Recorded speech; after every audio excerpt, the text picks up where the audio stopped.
Hey guys, this is Miss Ursa.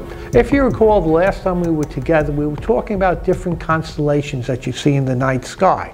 Constellation, if you remember, is just going to be a group of stars that appears to form a particular image in the night sky. For example, last time we were talking about Orion, Cassiopeia, Cepheus, and we were talking about the different stories that were associated with them. Tonight we're going to spend a little bit more time talking about constellations associated with animals. Animals like the Big Bear, which is Ursa Major, the Little Bear, which is Ursa Minor, and Draco the Dragon. Each one of these constellations has their own particular set of stories associated with them. For example, Big Bear, Ursa Major, comes from the story about a Greek god who fell in love with a beautiful girl named Callisto.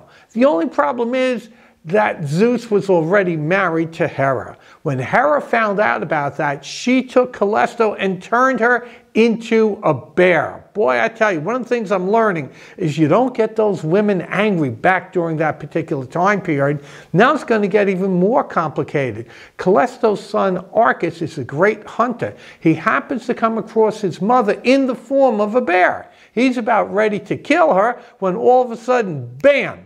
Zeus appears. What Zeus does is he stops Arcus from harming his mother. Then, to make sure that never happens again, what he's going to do is he's going to take Arca, turn him into a smaller version of his mother, and what we've now got is we've got the Big Bear and we've got the Little Bear. They're wandering around the heavens because what Zeus did is he took them both, swung them around by their tail, threw them out into the heavens. Now we've got Big Bear and Little Bear wandering the night sky.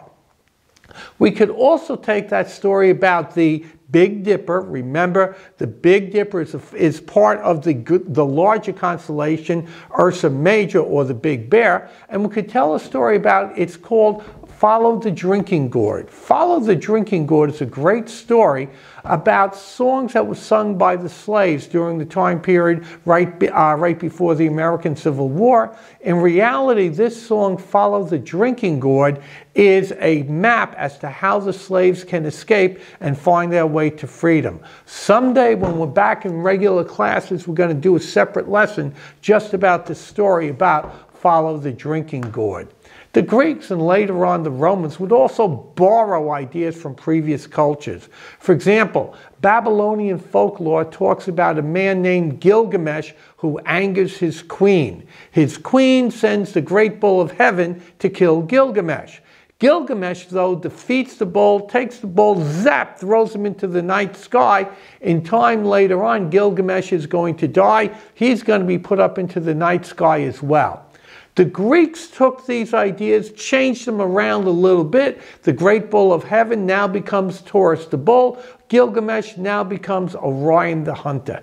Ancient legends all made up different stories about what the constellations were. For example, the Egyptians saw the bulls as being the god Seth, who is going to be the god of storms and confusion. If you remember last week, we were talking about Cepheus, which looks like a house. The Chinese said that that was the palace of the emperor, and the emperor himself was the star Polaris. The American Indian talks about Ursa Minor as being mountain sheep that are trying to climb a very tall peak.